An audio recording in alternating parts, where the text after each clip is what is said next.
In a tightly choreographed exit broadcast live with all the angles and drama of a blockbuster movie, President Donald Trump left the Walter Reed Medical Center outside of Washington, where he's been treated for COVID-19, and flew by helicopter to the White House. The masked president walked unaided, pausing at the top of the center's steps to take in the scene. As cameras clicked rapid fire, Donald Trump delivered a low double fist pump before heading down the stairs using the handrail.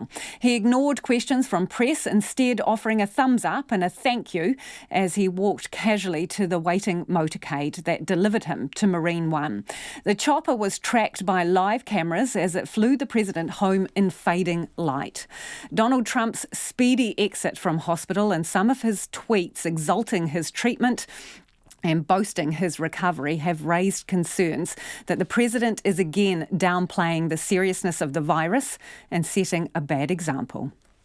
Don't let it dominate you. Don't be afraid of it. Whipping off his mask and giving a thumbs up, President Trump is back at the White House. Thank you very much. Thank you. Do you think you might be a super spreader, Mr. President? Minutes earlier, he'd been discharged from the Walter Reed Hospital wearing a suit, tie and mask, boarding Marine One to fly back to the White House, where his doctor says he'll get world-class care. He may not entirely be out of the woods yet. All our evaluations support the president's safe return home. The president is being treated by antiviral drugs, but Dr. Sean Conley also had this to say. I think you've seen the videos and now the tweets, and you'll see him shortly. He's back, yeah. Nobody that's a leader would not do what I did. And I know there's a risk, there's a danger, but that's okay. And now I'm better, and maybe I'm immune, I don't know. There's still concern over the seriousness of Mr. Trump's illness and whether the steroids are giving him a false sense of security. He should be isolated.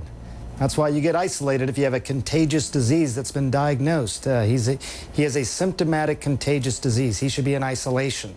Yesterday, he was slammed for taking an impromptu joyride to wave at supporters outside the hospital, driven by Secret Service agents. We know the kind of dedication that they have and the oath that they take when they go in for training, as Jamie says, to take a bullet for the president. But they did not go in with the understanding that they would take a bullet from the president, and in this case, the bullet being a deadly virus. Mr. Trump has been keen to get out of hospital and back on the campaign trail, as CNN's Jim Acosta explains. According to our sources, clamoring to get out of Walter Reed, clamoring to get out of the hospital, he was essentially telling some of the people there who were listening to him that he feels as though he looks weak being inside the hospital, being hospitalized, that this doesn't look good when you contrast the way he looks in the hospital with Joe Biden out on the campaign trail, holding events and so on. But as to where the president will be allowed within the White House to continue his duties and what safety precautions are being taken is still unknown.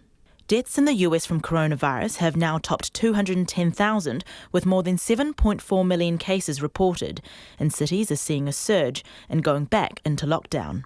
Not that the scale of the pandemic was reflected in the president's message to the US people. Get out there, be careful.